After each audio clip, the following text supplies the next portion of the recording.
I'm Beth Smitherman from the Indianapolis Accounting Office with our next installment of the Capital Spend Speedway series.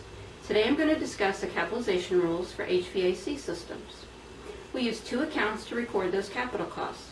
Account 101650 for your air conditioning and chillers, and account 101660 for heating and boiler systems. Those systems are especially important as we're coming out of those cold winter months, heading into the hot summer months. But how do you know that those costs that you're incurring are capital or expense?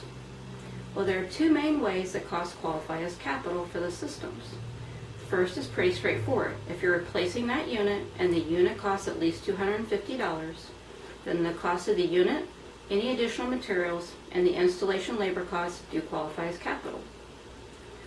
Also with your portable systems, such here with your portable AC system and your heating systems, those qualify as capital also as long as those systems cost $250. Another way that items qualify would be to replace a component of that system. It can be a little tricky because certain components don't require minimum cost.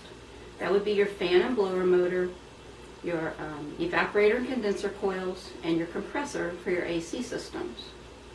Other items do require it to cost $250 and requires it to be a major component before it's recorded as capital. So when you're looking at those, you want to look at two items when you're looking at those components to determine if it's a major component. The first would be to look at its importance to the overall system. The second would be to look at, does that component extend the life of that system at least 5 years?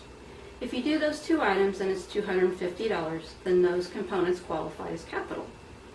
Some other items you might replace with your HVAC system would be your plumbing lines. And those actually fall under our CAP guideline rules for account 101-800, your plumbing account. So you want to look at that to see if that qualifies as capital. So let's look at some examples of some major components that either do or don't qualify as major components. The first would be if you're replacing thermostats or like an HVAC mainboard.